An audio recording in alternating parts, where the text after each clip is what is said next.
Great pleasure to hand the podium over to our Minister of Communications, the Honourable Roy Padayachie. Please, Minister.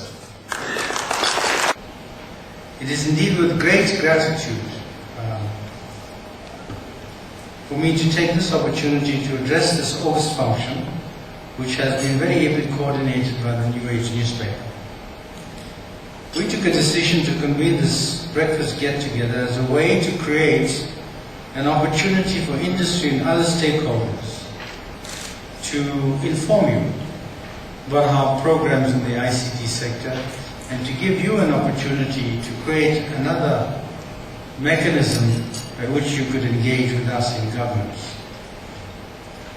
This engagement forms part of several other meetings that we have had with many companies.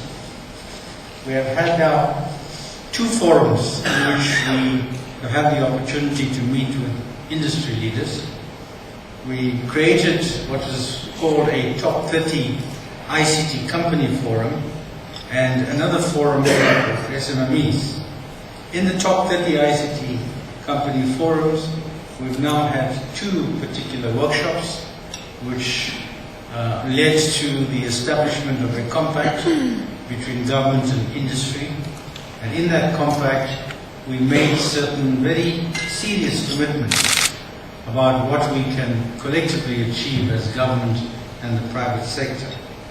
We then followed this up with another roundtable of those companies and leaders in business that were not included in the top 30 ICT companies, the so-called middle stratum of the pyramid. And we had a meeting attended by about 279 people. And these were representatives of the small to medium enterprise sector.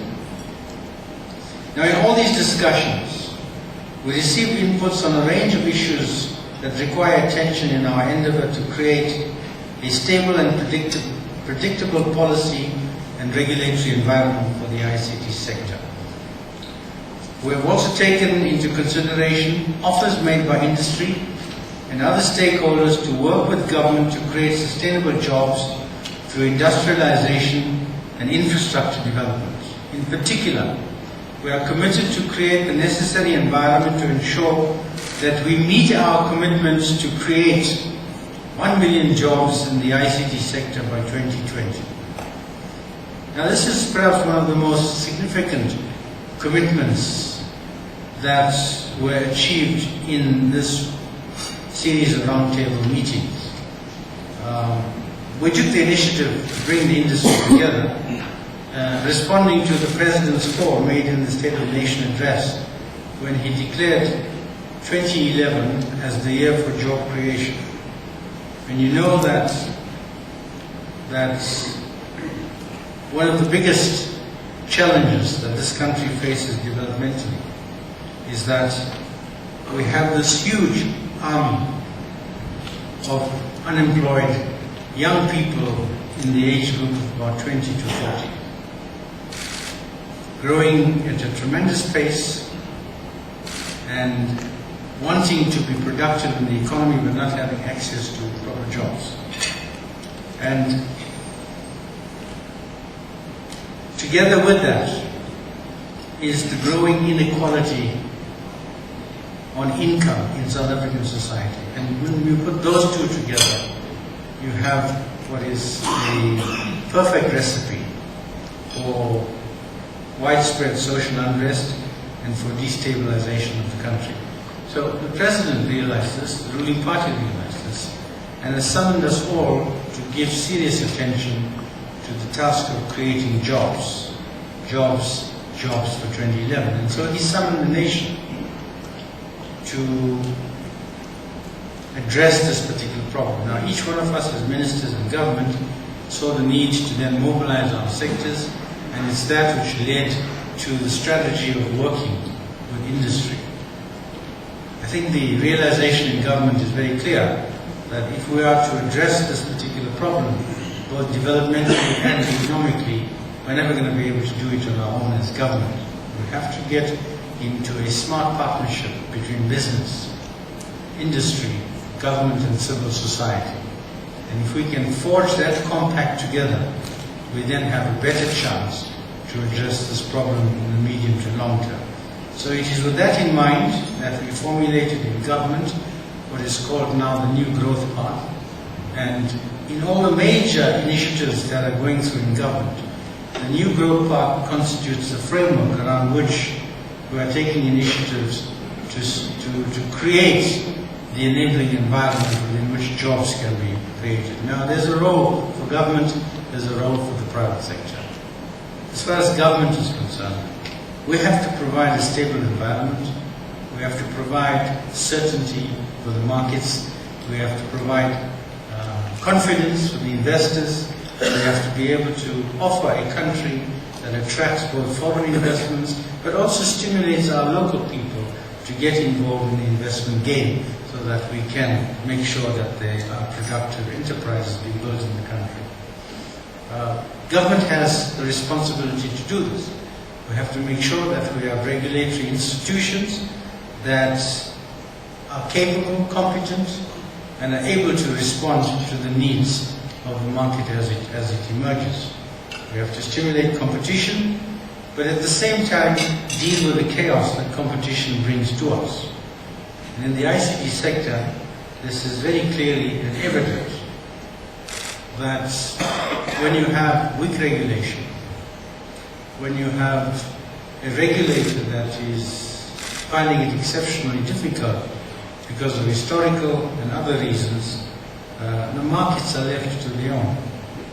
Now, there are three major projects that I want to talk to you about today that constitute, in a sense, the key platforms in which we are building the program for information communications technology in the country.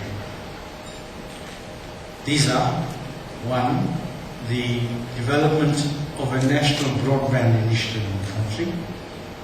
Two, the implementation of what we call the DTT rollout, which is the Digital Migration Program, to ensure that the country is able to get into a digital future by 2030. And the third one has to deal with transforming the broadcasting landscape in the country. Now, these three pillars of the program that we're implementing are the crucial ones.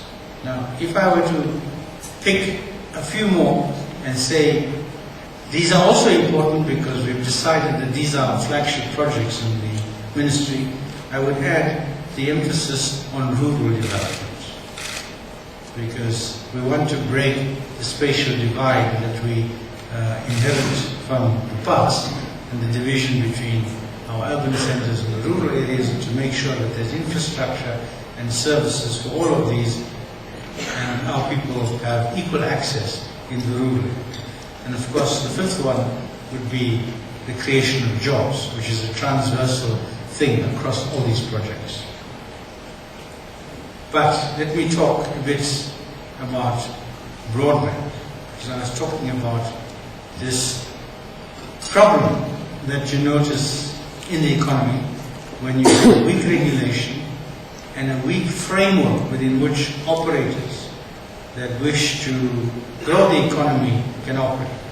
Now, it's no more clearly evident than when you deal with the subject of broadband. And this morning I was looking at a document which it's taken us a long time to develop, but we now have inside the department a national broadband implementation plan. It is the first draft which the department has successfully put together.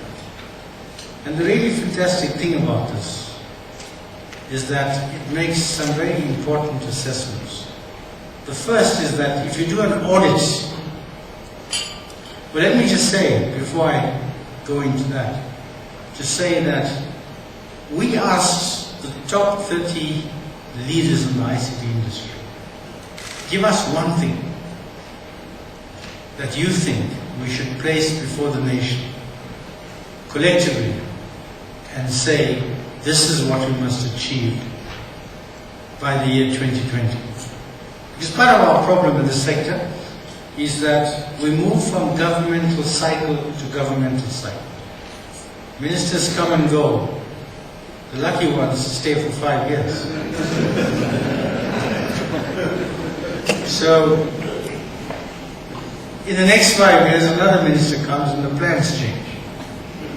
And it's a chaotic setup because, I mean, if I were running a business, I want to be around for 10, 20 years and to realize my investment. I can't be there for 5 years and suddenly find that I have to switch lanes after 5 years. So we put on the table the need for a long-term vision for the ICT sector. So hell and behold, when we looked around, what do we mean by long-term? We found that in different government departments, different ministers, and everybody were using different time scales. If you look at Gauteng, they'll give you a long-term plan for 2050. If you look at a number of other players, they talk about 2020. If you ask the National Planning Commission, which is supposed to be the central organ inside the state apparatus that must give us a long-term vision for the nation, they talk of 2030. So we said, all right, 2030 is fine, let that be the national planning horizon for the Planning Commission, but in the ICT sector, we will use 2020 as our key point. So we are constructing a vision for the ICT sector up to the year 2020. Now, one of the things we find is that you and I, or let's say those of you in the private sector and those of us who are working in the public sector, have got to come together and to determine what kind of industry we want to have for the year 2020. And if we have that picture in our mind, then we know we can collectively work towards the outcome. And we've done some stats, and we've found that there are only two roads available to us to 2020. It's either we take the low road, or we take the high road. And now, we find that if you do a market cap in the sector, it's something like about 175, 180 billion rands. This is what this industry is worth. And if you take the low road to 2020, you probably would be able to add another 20 or 30 billion rands to this industry. But if we take the high road, we really have the potential by 2020 to build the ICT sector into a 250 billion rand industry. And that's significant.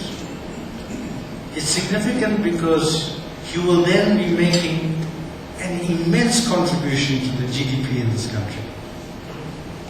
Not only by the sector itself, but also by the fact that you are an accelerated enabler of other industries. So we placed this before the top 30 leaders, and they said, well, let's go for the high road. Let's go for the high road, and let's take one feature of the ICT industry, and let's go for 100% internet connectivity by 2020. 100% internet connectivity, universal access, broadband penetration throughout the country. Of course, we identified a number of other important things about the need for us to ensure that we can become competitive, globally competitive, the need to ensure that we upskill the skills base in this country, and the need for us to be able to put together an investment pot so that we can drive the implementation of these key critical initiatives. That's the commitment, that's the compact. Some commentators have said we're rather ambitious about it, that these are setting high targets, and as usual, South African commentators, normal commentators, will tell you why you can't achieve it. But they'll never encourage you as to why you should achieve it. But there is a commitment, by the top leaders in the industry. We're building the base for this commitment, and we are clear and focused that by 2020 we want to create 1 million jobs in the ICT sector as a contribution. We want to get 100% internet penetration in the country, and we want to make sure that the slogan broadband for all in this country will in fact happen by 2020. Now, when you take that one and you look at the audits that have been done on broadband, you will see the jungle out there. And it's like when you walk into this room and you see so many people, and if we're all standing up, we might find one lady who is the prettiest of the lot in this room. And so what happens, all the guys flock to that lady. And it reminds me of what Madiba used to say when we were young fellows in the trenches. Whenever you'd meet him, he'd tell us the story. He said, you know, you can travel the world and look for a wife, and only to find that throughout the world you won't find this beautiful woman because she's still in the rural village where you were born. Now, in broadband, that's exactly what's happening. It's the sharpest, the smartest of our company entrepreneurs that are getting their plans together, but they're all focusing on the cherry on the top. They're coming into the urban areas, and they're creating a massive competitive environment where each one is competing with each other. And the first mover advantage is the rule of the jungle. That creates for us the problem, because it means everybody wants to be in the urban centers, so we get the demands to try and create more competitive environment in the urban centers for this competition, and the people in the rural areas get left out of this dividend. So the audits on broadband are telling us that if you take national, provincial and municipal level, everybody is coming into it. Everybody is recognizing the need that we have to make broadband a reality for the South African public. So national government is in it, and it is not only in it through the Department of Communications. There are about 4 departments that have got ICT assets in separate companies that are doing the same thing. No coordination across governments. The provincial governments are starting to put their plans together. And each one has got a different plan, and they contract with different private sector players. And no national cohesion framework within which the plans are coming. Then you take the third layer that's coming in, the municipalities, the metros.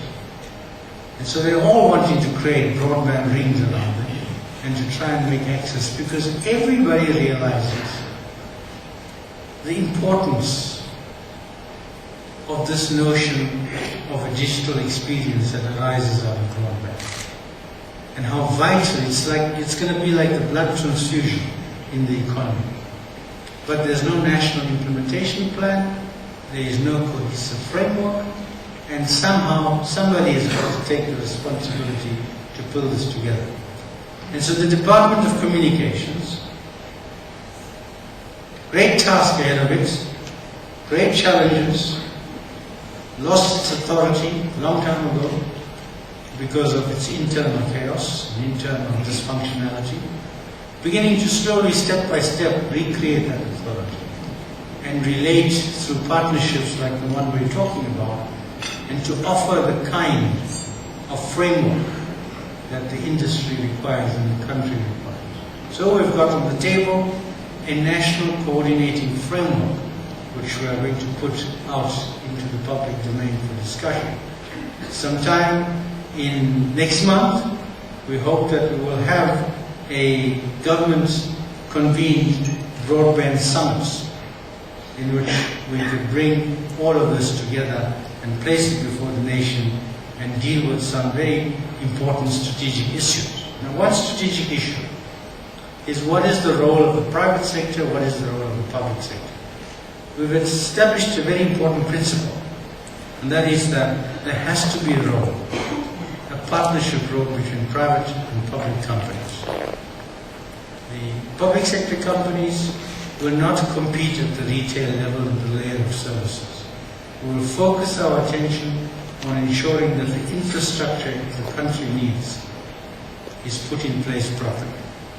This is the undersea cables that must give us the international connectivity, the connectivity between our major cities, and from our major cities to the streets. This is where we will focus our attention of the public sector companies. The others will be left to the private sector to come and invest and play. So broadband is going to be that kind of project that we think is going to be an important space within which you as the private sector will have ample opportunity to come to the party, to work with the public sector bodies and to make your contribution. The second important project, which I think is important to talk about, is the commitments that we as government have given on the digital migration program. Now, on the digital migration program, you realize that in May 2011, the Department of Communication held a very important workshop that gave it the plan around which this digital migration program should be rolled out. It took us a long time, but we resolved the matters of standards. We have now got a firm position that by December 2013, we will switch off what is called the analog signal, and we will then move into the new digital era. So we have a tremendous challenge before us in this country, and that is to ensure by come December 2013, that we are able to be on track and are able to move the country into this digital future. Now, in order to do that, the project requires the complementary coordination of several different strands of our work. The first strand was to resolve all the technical questions pertaining to the production of what is called a set-top box. Now, for those of you who are not familiar, what the country will require is the production of what is called a set-top box, a decoder box. Now, this decoder box will be necessary because by the time we get to April next year, when we will launch the digital signal, we will then have this period from April next year, 2011, to December 2013, a period within which you will receive pictures by two types of signals. It is the old analog signal that you're receiving your pictures now on your TVs, and then a new signal which will give you a sharper, crispier picture called the digital signal. And by the time we get into December 2013, we will close off one signal. That's the commitment we've given the world. And so the only way you will receive pictures will be by the new digital signal. So what is required in the country is a box called a set-top box. Now, what this set-top box would do is that it would receive the new signal, the digital signal. And because you've not changed your television, most people would not have changed their televisions to digital televisions. They will still use their old televisions. They will need to have a box that converts the digital signal back to an analog signal so that you can then get your pictures on TV. So this set-top box is essentially a converter mechanism. It's a box which receives the new signal, converts it to the analog, and then gives you back your pictures. So people then can use their televisions. Now this would happen until, of course, people change their televisions.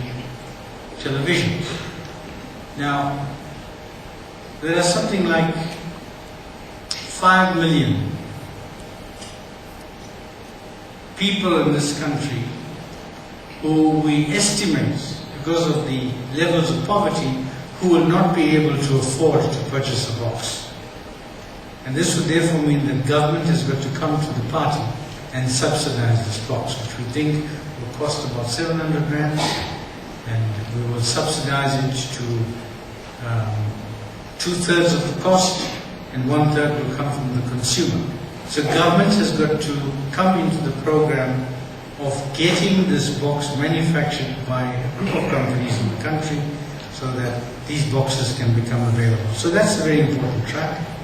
And there are only about 4 companies in South Africa at the moment that manufacture these set-top boxes.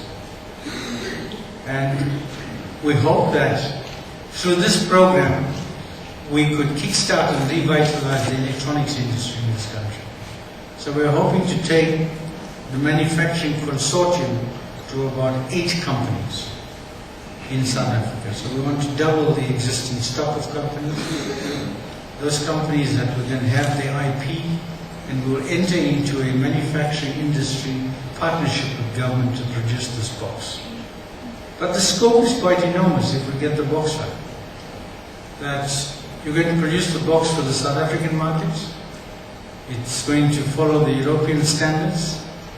And now 22 other African countries in the SADC region have decided to follow the lead by South Africa, and they're also having to use the same standards in the box. So the export potential of these boxes becomes even greater than the South African market. So that's the one track that we've got to get right. We expect that by early next year we would have resolved all the questions pertaining to the choice. It's a competitive bid. There will be call for proposals. Companies will be allowed to put in their bids, and there will be a selection process to select the 6 or 8 manufacturers that will be part of the government industry partnership to produce these boxes. An important mechanism in these boxes is what is called the set-top box control mechanism. This is a little window which allows you to pump content through the box and then take it to your television. Right now, this is a mechanism which is completely within the control of the broadcasters in the country. So we're trying to make sure that we resolve that, because it's their business and everybody would like to get control of it. And the state is saying, let's get a neutral player, let's bring everybody together, so that in the future, as we open up the industry and new players come, the existing ones at the moment will not get the competitive advantage over the new players. And what am I talking about, new players? One of the biggest benefits of this transition into digital migration is what is called the spectrum dividends from this migration. And that is that spectrum is a kind of resource like gold is in our country. It's in the ground, it belongs to the people. We need spectrum to undertake all the communication services. It's a scarce resource. There's only so much we can get, and we allocate that to different companies. Now, in the digital migration process, we find that the new technology will no longer require that much spectrum. So it releases a lot of spectrum back to us. And when it releases a lot of spectrum back to us, we can then find more uses for the spectrum. So we're then hoping that with the new spectrum that becomes available, we can then give it to new players who want to come into the industry, so we can grow the opportunity for participation by new companies. So the policy that government institutes with the regulator on how the scarce resource must be reallocated is a very important issue. And the regulator is seized with that. We as the ministry have got to give a direction to the regulator as to how you must deal with this thing. And clearly there are going to be competitive bids for the spectrum. But one thing is clear, is that the spectrum will not necessarily go to the highest bidder. Because if we allow a free auction on the spectrum, it will mean that only those with deep pockets will get the spectrum. And we will never ever democratize this part of the economy, because we will be reproducing the spectrum for those companies that are making the big bucks at the moment. So we're going to have a set aside for some companies. We need to give some to the big companies because they want it, they want to grow the infrastructure, build better networks, and they need more spectrum. So we'll set aside that for that, and set aside others for new entrants. And you can be rest assured that on both sides of the set aside, there will be more guys than we can have. So there has to be competition and a competitive bid. And that's the direction we're moving on how we should allocate the spectrum and how we bring it. Now, we said the other day in the New Age interview that we think in April we will be having a digital revolution, or will enter into this new era of a digital revolution. And what we're seeing there is that we think by April all these different strands of the digital migration project should start coming together. The ability to manufacture the boxes, the decisions on the spectrum, the implementation of the project management office to drive the program, the question of the subsidy scheme that we will introduce through USASA will be in place, and all the regulatory processes as far as ICASA is concerned would have been done, and we should have all systems go by the time we launch the signal in April. Now, then the journalist asked me, Sibonela, who interviewed me, he said, "But Minister, what does this mean for the ordinary people?" And I said, I think the ordinary people do not yet realize what is this new world we're going into. And it's your job to bring it to the people, this knowledge. You will have to imagine this new digital experience of television. Now you're just used to channel 1, channel 2, and channel 3, SABC. 3 channels. Then you've got multi-choice, which gives you many options for multi-choice. But you've got one pay TV company, you've got the South African Broadcasting Corporation with 3 channels, and then you've got ETV. Now, with the digital migration program, we'll be moving the viewing experience of our people from 3 channels to possibly 15 or 20 or so channels. Now, you need to look at what's happening in other countries. We take India, for example. If you look at the digital experience in India, and you see the plethora of television stations and channels that emerge, and the breadth and diversity of the broadcasting experience. And I was saying, it's like, if you were a creature in a box, and if you were a 2-dimensional creature, which only understood length and breadth, in a box which has got 3 dimensions, height. If you wanted to get out of that box, that creature is never going to know how to get out, because it's going to move lengthwise and breadthwise. But little does it realize, to get out of the box, you've got to get up the box. Now that's what we are. We're moving into a future we don't realize the value of. It's a new digital revolution that is emerging. We're at the tip of that iceberg. And television is going to bring this new experience for our people. So you're going to get a 24-hour news channel on SABC. You're going to get multi-channel experience, viewing experience. You're going to get much more diversity programs on public sector interests, education, health, you name it, and so on. That's the kind of experience that this digital migration program will actually take us. We think we're on track. There are some areas that we can pick up the pace, but we will now be mobilizing a national commitment by the country to take this through and to ensure that the transition into December 2013 happens and happens on time. Now, part and parcel of the digital migration process has to deal with us having to take stock in the country. Take stock in the country of where we are on the whole broadcasting experience. Now, the last time we looked at the broadcasting experience in depth was in 1994, when we put out the first white paper on broadcasting. And you will notice that last year or so the department put out a public broadcasting bill, which created quite a lot of controversy on a number of fronts. One of the big fronts it created controversy was that it gave the minister a considerable amount of powers over the broadcaster, the public broadcaster, SABC. The second is that it asked you as a taxpayer to recharge an additional tax so that we can fund the public broadcaster. And this created a great amount of controversy. And for those reasons, we felt that we could not proceed with the bill, so we withdrew the bill. But we withdrew the bill in favor of launching a new process afresh.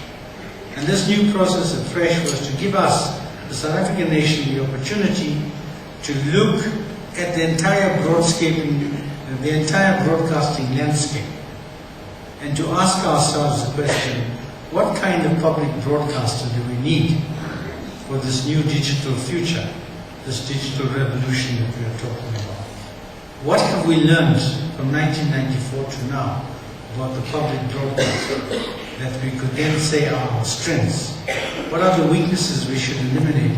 How do we retool this institution and make it fit for the next 20 years? And that's what we are implementing in what we call the broadcasting review process. Now, it is our intention that we will look at these questions, we will look at the oversight bodies that are responsible for the public broadcaster, that is Parliament, the Ministry, and the boards, and to see that we understand the complementary and respective roles that they should play. We should look at how we guarantee the independence of the public broadcaster, make sure that this notion that the public broadcaster is a state broadcaster must be dispelled once and for all. We are committing ourselves to a truly free public broadcaster, so that public broadcasting and not state broadcasting must be the order of the day. And we need to clear the decks in this process so that we can have the proper legislation that would give us that kind of institution. So we're building an institution of a new type, but on the basis of the legacy that we have inherited since 1994.